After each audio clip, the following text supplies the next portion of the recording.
Hey, what's up, guys? It's Tom Clark over at TFCIV MMA. Hopefully, everyone is having a great week. It's Fight Week Wednesday.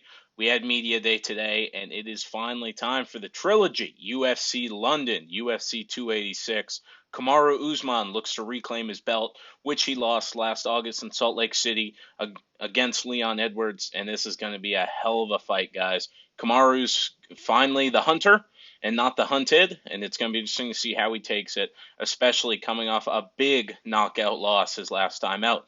He has mentioned a lot, and I think we can all agree he was winning the fight last August in Salt Lake City, but he was winning until he wasn't. Very similar to Adesanya versus Pereira.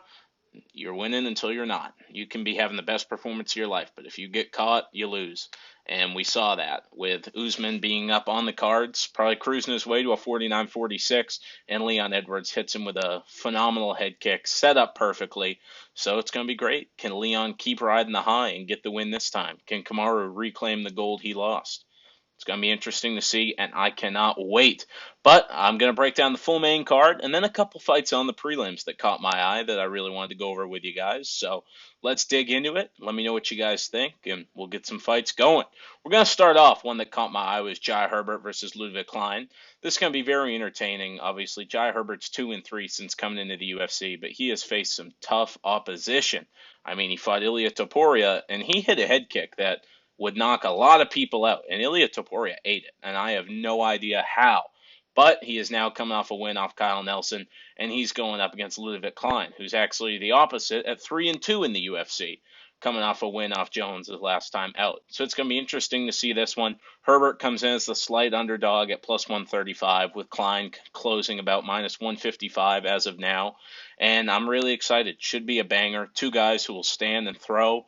So it's going to be very entertaining. Hopefully end in a finish. But at plus 135, Jai Herbert is so enticing with the length. So give me Jai Herbert at that one at plus 135. After that, we're going to go to Jake Hadley versus Malcolm Gordon. Obviously, Jake Hadley's 1-1 since entering the UFC with a big win over Candelero his last time out. Malcolm Gordon is 2-3, however, and coming off a loss against Muhammad Mokaev. But that's a very tough one to hold against him because Mokaev is one of those prospects who I've said it several times in a lot of my previous videos. I am very high on. This guy has a lot of potential. I could see him beating several people in the top 10, so that's not a loss you can really hold against Gordon. Hadley does come in at a big favorite at minus 380, with Gordon at plus 310. And I do got to go with the safe pick on this one, Hadley at minus 380. But there are several good props on Gordon, especially at plus 310. Him by submission's a very enticing one to me. But overall, I do got to go with Jake Hadley on that one at minus 380. After that, we have Lerone Murphy coming in about a minus 180 versus Gabriel Santos coming at plus 150.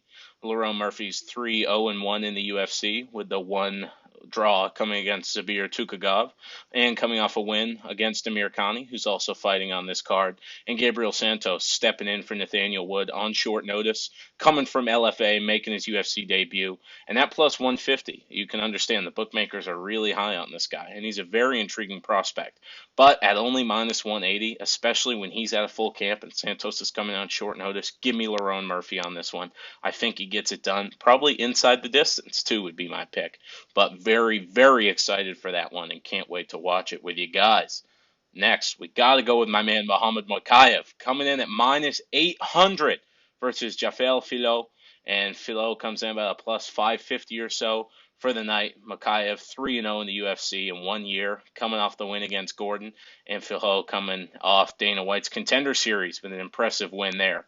Really excited for this one, guys. But I got to go Mokaev. At minus 800, he is too steep, especially with the shoulder surgery. I'm still picking Mokaev 100%. I think he gets the win. I think he gets a ranked guy next. But it wouldn't be bad to toss a couple bucks on Philo just because of Mokaev's the declining shoulder surgery. Could see a TJ Dillashaw situation. I highly doubt it, but at plus 550, it's worth a tad bit of sprinkle. But I am very confidently picking Muhammad Mokaev. I think him at submission by plus 110 is great odds as well. We saw his last time out. He wasn't too interested in ground and pound. He was going for subs the majority of the fight. He likes to get submissions. So give me Muhammad Mokaev and throw submission prop in there at plus 110. Very intrigued about that one. Another prospect who was undefeated going into his last fight was Jack Shore. He had been 5-0 in the UFC, crushing it, having some big wins until he ran into Ricky Simone. And that was one where Jack was a heavy favorite in that fight, and I made some good money on Ricky Simone. If I remember correctly, he was quite the underdog, and he looked great that fight, getting a win against Jack Shore. Jack Shore has since moved up to featherweight, so making a jump up from 35 to 45, and it's gonna be interesting to see how he handles it. He's going up against Amir Khani. Shore's coming in as a heavy favorite at minus 490, with Amir Khani coming in about plus 390. Jack's 5-1 in the UFC after that loss to Simone. Amir Khani's 7-6, coming off a loss against Jonathan Pierce. So it's going to be a good fight, but at minus 490, you got to give me Jack Shore. And I think the inside the distance prop on him is actually pretty good. So definitely sprinkle on that one as well. That's going to be very interesting. But that is it for my prelim fights that really caught my eye. Those five just kind of intrigued me, or four, sorry. Those ones really intrigued me. But excited to see what is next, especially on the main card. We start out with a banger of a fight, with Marvin Vettori coming in as a minus 265 favorite against the surging middleweight contender Roman Dolidze. Dolidze was a guy that not too long ago was an underdog against Phil Hawes. Then he got that impressive win, went and fought Jack Hermanson, put on a phenomenal performance, but he's an underdog again in this fight. So coming off a win against Jack, Marvin Vettori's looking for a bounce back after a pretty clear loss against Robert Whitaker. So I'm really excited to see how this one goes. At plus 225, you got to give me Roman Dolidze on that one. If this was a pick'em fight, which I think it should be, I may lean Vettori, but at plus 225, you have to go with Roman Dolidze, in my opinion. But I'm very intrigued with this one. Marvin Vettori is so well-rounded, and I don't mind the guy. A lot of people hate him because he was saying he won the second Izzy fight, but that's the kind of confidence you need to have as a fighter. I mean, he went in after that fight and fought a Paulo Costa that was much, much heavier than him and got a very impressive victory. He didn't even really use the wrestling. He stood with Paulo Costa and beat him over 5 rounds. So a very impressive performance there from Marvin, but then losing against Bobby. So he's looking to bounce back, and Dolidze is just surging to a whole different level. So going to be really interesting on this one. But like I said, at plus 225, I got to go with Roman Dolidze there. I hate to pick against Marvin because I know I was just singing his praises, but those odds are just too juicy, too enticing. Throwing the sub prop too. I wouldn't be against that. Roman's very good off his back. We saw last time when he fought Jack, he turned a calf slicer into flattening out Jack Hermanson, and it was so impressive. So really looking forward to that one. But at those odds, I hate to say it again, but give me Roman. After that, we got Jennifer Maia versus Casey O'Neill. Jennifer Maia, veteran in the UFC, 5-5 in her tenure throughout the promotion, with a win coming against Moros her last time out. Casey O'Neill making her long-awaited return, obviously undefeated in the UFC with a win over Roxanne Modafferi her last time out. But that was about a year and 2 months ago. That was on the Nagano versus Gone card, and she had knee surgery. She's looking to come back. She does come in at about a minus 175. Jennifer Maia coming in at plus 150, and I'm really intrigued on this one. Jennifer looked really good. She was a heavy underdog her last time out and got the win. That's why the line is much more respectable this time at plus 150 for her, so very close odds. But give me Casey O'Neill. Give me the youngster who's looked very good throughout her tenure in the UFC. She trains at Extreme Couture. That's a gym I really like, a gym I'm very confident in. Eric Nixick, lot of great coaches over there. So really excited for this fight. This fight was set to be on the early prelims for a while, so I'm glad they moved it up to the main card. I would have liked my guy Mokaev to get the bump on the main card, but I'm not mad with this fight at all. Very excited for it, so I can't wait to see it happen. After that, with the feature bout of the night, we have Gunnar Nelson versus Brian Barberena. Brian Barberena stepping in on short notice for Daniel Rodriguez. The odds on this one are Nelson coming in about a minus 380, Barberena at plus 310. Nelson coming off a win against Sato in London last year. Brian Barberena coming off a loss against Rafael Dos Anjos in Orlando last December. So really excited for this one. I love Gunnar Nelson, 9-5 in the UFC, and always entertaining with his jiu-jitsu and such when he goes out there. Didn't have the best performance against Sato, and he said he didn't get the finish because of a nose injury, but even his not his best performance was a dominant decision win. So very excited for this one, but minus 380 is a steep, steep pay for Gunnar Nelson with the inactivity and such. But I'm still picking him to win the fight. I think him by sub is minus 110, and that one really intrigues me, especially with as much as I love Brian Barberena. We saw what happened his last time out against Rafael dos Anjos. He got sub pretty quickly. So he did have two good performances before that, though, against Matt Brown and against Robbie Lawler. But I got to pick Gunnar Nelson on this one. So give me him and add in the sub prop, just like Mokaev, at minus 110. And then we go to the fight that I think I did a Twitter poll, and it got a couple hundred votes on it and such. And this was actually the fight that fans said they were most excited for, is Justin Gaethje versus Rafael Fiziev. The main event has so much narrative and so much weight on it with legacy and stuff like that. But for just pure entertainment, this is the fight everyone is looking forward to. Justin Gaethje, the highlight.